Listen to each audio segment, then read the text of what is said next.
ওহো, মিষ্টি দিয়ে হাতে তরকারি পোল্ট্রি মুরগির ডিম। পোল্ট্রির মুরগির ডিম দেখো। তো বন্ধুরা, আজকে তোমাদের সঙ্গে শেয়ার করব মিষ্টি দিয়ে নতুন দোকানে তরকা কি করে বানায়, তাই তো? একদম হ্যাঁ? কি বানাবে ভাই? তরকাই বানাবে, তাই তো? দেখো, নতুন প্যানের মধ্যে চলে গেল পরিমাণ মতন তেল। কি তেল গেল এটা? সরষের তেল। সর্ষের তেল। Master oil. আর ওইদিকে তরকা পুরো ফুল কড়াইতে গরম হচ্ছে, সেটা নিয়ে এটাকে এখানে ফ্রাই করা হবে ডিম দিয়ে। মিষ্টি দিয়ে তরকারি হবে তো একদম। দেখো, এবার চলে যাচ্ছে মুরগির ডিম। পোল্ট্রি মুরগির ডিম। পোল্ট্রির মুরগির ডিম চলে গেল। দেখো, এটাকে আগে কুচি কুচি করা হবে।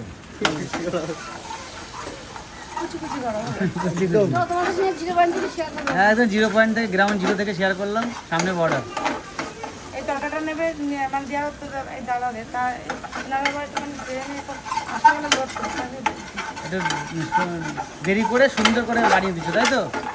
দুটোই সুন্দর আছে। তাহলে ওনারা পেঁয়াজটা মানুষ যখন যে কাস্টমারটা কেটে যাবে তা বলে যে আপনাদের কাজ আছে তার করে কুচি হয়ে গেছে। এখন দেখতে পাচ্ছ এই যে, তো এবার দেখতে পাচ্ছ তরকার উঠে যাচ্ছে। এবার দুধ দূরান্ত থেকে চলে আসছে। তরকা উঠছে। এবার কড়াই থেকে ফার্স্ট মানে যেখানে তৈরি করা ছিল সেখানে ম্যানুফ্যাকচার থেকে সেখান থেকে নিয়ে আসা হচ্ছে।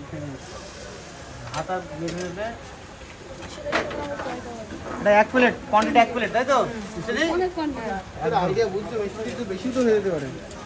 বেশি হলে কোয়ান্টিটি দেবে। হ্যাঁ, সেটা কি করে হবে? আচ্ছা মিষ্টি, এর মধ্যে কি ওই যে জুস যাবে, চিকেন মটনের জুস দেওয়া আছে। দেওয়া আছে, তাই তো?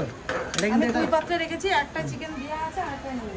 একটা মটন দেওয়া আছে। এটা নেই সেটা আলাদা কেউ করে বলে রাখা যে আছে। আগের থেকে যারা খায় না তারা আগের থেকে বলে দেয় যে মটনের জুস নেবো না, চিকেনের জুস নেবো, তাই তো? বাহ বাহ বাহ। আর এমনি কারি পাতা, মেথি পাতা, ধনে পাতা, এগুলো সব দেওয়া। সব দেওয়া। তো তরকা ওইদিকে রেডি হচ্ছে, আর এদিকে রুটিও কিন্তু পার্সেল হচ্ছে। রুটির সঙ্গে তরকা যাবে কম্বিনেশন। কম্বো অফার যাবে। কটা রুটি গেল এখানে মিষ্টি? 4টে রুটি উইথ 1 প্লেট তরকা। এইটা কম্বো। হ্যাঁ, একদম। এর দাম থাকছে মিষ্টিতে কত? রুটি তরকা মিলিয়ে হ্যাঁ 60 টাকা। 60 টাকা। 60 টাকায় দেখো, দুজনে মিলে কিন্তু হামেশা খেয়ে ফেলতে পারবে, তাই তো ভাই? খেয়ে আরো থেকে যাবে। ওহো, মিষ্টি দিয়ে হাতে তরকা একদম কোনো কথা দেখো, কালার আর গ্রেভিটা দেখো। আমি ডিমটা দিয়ে রাখি না, ডিমটা যখন নেয় তখন আমি ওনার সামনে আমি ডিম দিয়ে বানিয়ে দিই। এখানে যে এরকম নয় যে ব্যাপারটা যে 4-5টা ডিম দিয়ে একটা তরকা ঘুরে তাহলে রাখবে কি না, হয় বলো তো? আর মানুষের অনেকের অনেক রকম স্যাটিসফ্যাকশন হয় না যে কটা ডিম দিয়েছিল না দিয়েছিল বুঝতে পারে না, মানে তাই তো? এটা থাকে। আর এইটাতে বানিয়ে দেওয়া কি বলতো, আমি দেখেছি টেস্টটা বেশ সুন্দর আসে। সুন্দর আসে। বাহ। তো এই ছিল আজকে তরকা রুটির ভিডিও। যদি ভালো লাগে অবশ্যই কমেন্টে জানিও তোমার মূল্যবান মতামত। আর মিষ্টিদের নতুন দোকান কেমন চলছে, গড়গড়িয়ে না থমথমে, সেটা শুনবো পরের ভিডিওতে। চলো বাই। এখন